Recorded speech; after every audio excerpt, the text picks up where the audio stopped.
Grandma Mary looked at herself in the mirror. The wheelchair-bound reflection stared resolutely back.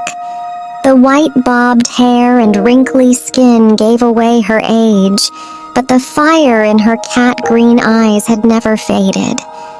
John always used to say he loved her eyes. John. A smile crept to her face momentarily. But no. Tonight she shouldn't waste her time, as she increasingly found herself doing, lost in memories of the happier days.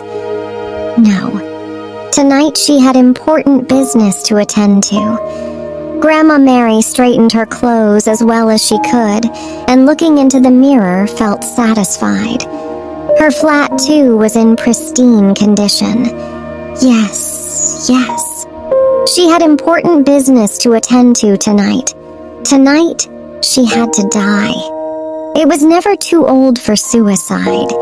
It wasn't a decision made in passion, it was a decision made in reason. Her body was beginning to fail her. Polio had taken away the use of her legs when she was very young, and now old age was taking away the rest. Grandma Mary wouldn't allow that. In this particular battle against the gods, she would win. And she did miss him so very much. Her John. Grandma Mary wheeled herself out the front door of her flat. She had moved into this 16th-story apartment a few months back. Hers was the only occupied flat on the floor. The elevator was her lifeline to the rest of the world, as the flat had no ramp access. It was hard living alone at her age. Yes, the occasional nephew or niece did visit, but the truth never did escape Grandma Mary's mind. She was arriving at her time, and tonight it will be. Grandma Mary glanced around her home one last time and closed the door. The 21st floor was the terrace. She knew what to do. Drawing in a deep breath, Grandma Mary called the elevator. She rolled herself out on the 21st floor. The door to the terrace was ajar. They never did close it. The vast night sky beckoned to her from the other side of the door. Grandma Mary pulled the door open and rolled herself outside. A full moon and a cloudless night sky greeted her. Stars tinkled. There was a small parapet running all around the terrace, but she was pretty certain it wouldn't pose a problem. Her resolve was taller than the parapet, and that's when she heard a sob. No, it wasn't her. Grandma Mary was too old for sobbing. It was either all out crying or keeping it all in for her. The latter is more than the former. But who was out on the terrace at this time of the night? Any other night, Grandma Mary would have hurried back to her flat, bolted the door, and gone for her rosary. But the situation was different tonight. Grandma Mary looked around. In the clear moonlight that flooded the place, she saw no one. The terrace had a blind spot from where she was seated in her wheelchair when it extended to behind the elevator lift well. Grandma Mary rolled herself around the edge of the lift well and found the source of the sob. A girl was standing on top of the parapet. She is going to jump, Grandma Mary realized. The girl looked barely 18. In the moonlight, she looked very pale, wearing a red skirt and a black top. Her crestfallen face was pointed up, facing the sky. The parapet was very wide at that particular point, and the girl had no trouble balancing herself precariously on the edge. "Hey!" Grandma Mary cried out. The girl started and jerked her tear-stained face to where Grandma Mary was sitting in her wheelchair.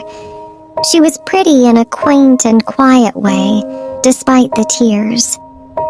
For a few seconds, she just stood there, staring at the old lady in the wheelchair, not comprehending what another human was doing, breaching her privacy in the last few sad moments of her life.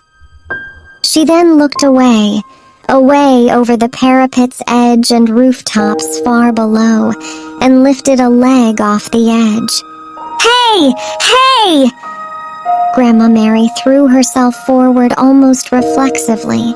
Her body went tumbling over her legs, and the old lady landed face first on the terrace floor, crying out in pain. The wheelchair tipped and fell over her, pinning her to the floor. From her sprawled position on the floor, Grandma Mary looked up to where the girl was standing. The parapet was empty. Grandma Mary looked down at the floor and inexplicably felt tears rising to her eyes, but not from the pain. It was strange. She had come up here to do exact same, and yet now it felt so very wrong, and she had been so very certain just a few moments ago. Lying on the floor, she closed her eyes and let the tears flow. Grandma Mary felt the wheelchair being lifted off her back, and soft hands helped her off the floor. She was eased back into the familiar surrounding of her wheelchair. Grandma Mary held on to the hand that had helped her and cried into it. "I don't know. I just came and she, babbled Grandma Mary, not opening her eyes. She felt whoever had helped her easing her hand out of her grip. Grandma Mary opened her eyes and saw the girl. Grandma Mary gasped, then realization dawned. The girl hadn't jumped. She had climbed down to help a helpless old woman. Grandma Mary felt a peculiar warmth fill her heart. The girl began to move away, but Grandma Mary grabbed her hand with both of hers and held it firmly. She wiped her tears on the sleeve and looked up at the girl. She had spectacles on. They probably had been removed before her little attempted folly. "What's your name, child?" asked Grandma Mary in a steady voice. The girl resisted for a few moments, trying to slip her hand out of Grandma Mary's vice-like grip, but the strength in the arms built up over a lifetime of pulling her body around didn't buckle. Finally, the girl gave up, dropped to her knees, and cried into Grandma Mary's lap. Old and young sat a long time in the moonlit darkness. Priya, for that was her name, cried her heart out and told her tale of sorrow about why she had given up. And Grandma Mary listened, stroking Priya's hair slowly, comfortingly. And when her story was over, Grandma told Priya her own. How polio had crippled her, how she met John, how a miscarriage prevented her from ever having children, how John had returned home wrapped in tricolor. It was the small hours of the morning by the time they decided it was best for Priya's parents to find her in bed in the morning, in her 6th floor apartment. "But why did you come up here in the night?" asked Priya as she pushed the wheelchair to the lift well. Grandma Mary smiled and looked up at the slowly brightening sky. "John's up there," she said, nodding upwards. "I came to be with him, but he told me there was someone here who needed me more than him." Grandma Mary looked up at Priya and smiled. The young lady blushed like only one caught red-handed doing something reckless can. "On second thoughts, just leave me here. I want to talk a bit with my John," said Grandma Mary. Priya nodded and turned the wheelchair away from the rising sun. "And oh, Priya," Grandma Mary smiled, "if you ever feel the need, just stop by 16. They say I make some pretty good coffee. Priya smiled, and the smile reached her tear-filled eyes.